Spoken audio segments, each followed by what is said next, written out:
Cubanita. Bom, tu falou que faz 10 anos que tu já tá no Brasil, né? 10 anos, graças a Deus. E, cara, como é que foi essa saída de lá? Foi dramática? Foi como? Foi igual a maioria das saídas das famílias em Cuba, né? Separação familiar.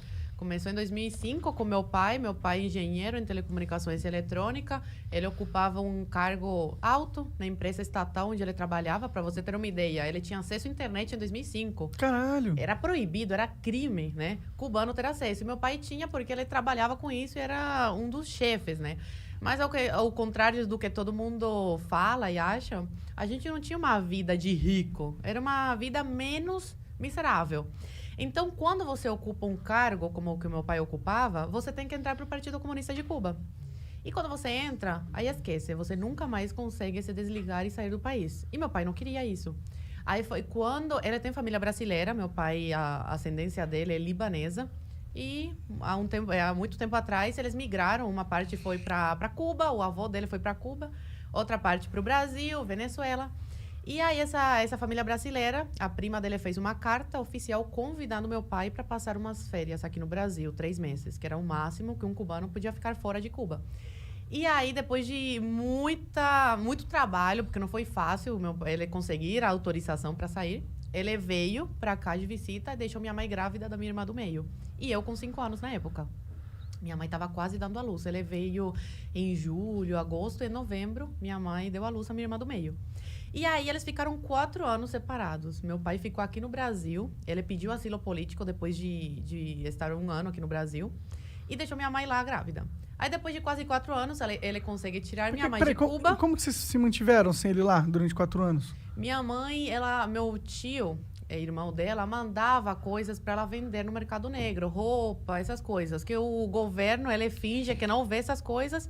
Mas ele sabe o que acontece. E é bom para eles porque faz essa economia de Cuba girar de alguma forma. Como que funciona esse mercado negro? Isso é interessante. Eu imaginei que existiria alguma coisa, né? Porque... Pessoas que têm família fora recebem roupas, sapatos. E é tranquilo deles receberem? Recebem pelo correio? Como que eles fazem isso? Sim, porque aí fica uma comissão com o governo cubano. Entendi. Entendeu? Eles sempre ganham de alguma forma. Entendi. Eles recebem para a pessoa passar esse pacote para dentro da ilha, entendeu? Entendi. Mas Ou pessoas que trabalham sei lá, onde tem carne, essas coisas, em indústria, roubam e vendem no mercado negro também, entendeu? Entendi. Só que aí você não sabe a procedência, nada. Pode crer. A gente não sabia de onde saía o frango que minha avó, meu avô compravam para manter a gente em Cuba. Cara, isso é muito louco, porque assim, você tá me contando coisas que pra mim eram fábulas, sabe? Eu achava, eu sabia, quer dizer, já tinha escutado falar como era a vida lá, mas pelo que você tá me falando, uma cubana que viveu lá e que tem família lá, isso é assustador até. Mas tipo, não poder sair de Cuba.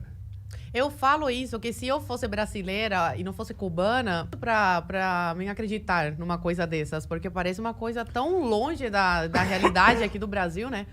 Mas, infelizmente, é isso que os cubanos passam. Atualmente, o cubano pode sair da ilha, tá? Só que é muito difícil, tem que ter muito dinheiro e, geralmente, quem consegue é quem tem família fora, que aí consegue bancar essa saída. Agora tá mais liberada essa saída, não como antigamente, que era completamente... Entendi. Por exemplo, criança não podia sair de visita. Por isso que meu pai teve que separar toda a família.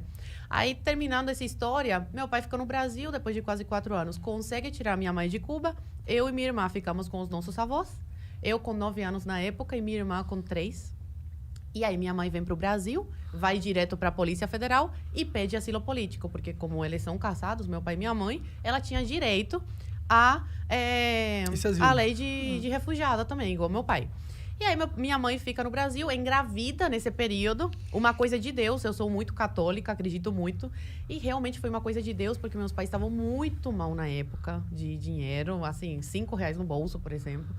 E minha mãe fica sabendo que tá grávida. Aí foi um caos. Meu Deus do céu, como é que a gente vai sustentar mais uma boca, né? E ainda tem que mandar dinheiro para Cuba para nossas filhas lá conseguir, né, comer decentemente, né? Um franguinho, essas coisas.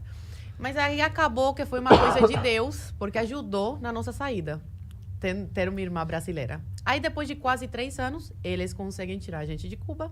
Meu pai conhece a minha irmã do meio com 5 anos e volta a me ver com 12. E a gente conhece a nossa irmã caçula brasileira, juinvilense, Santa Catarina, com quase 3 anos.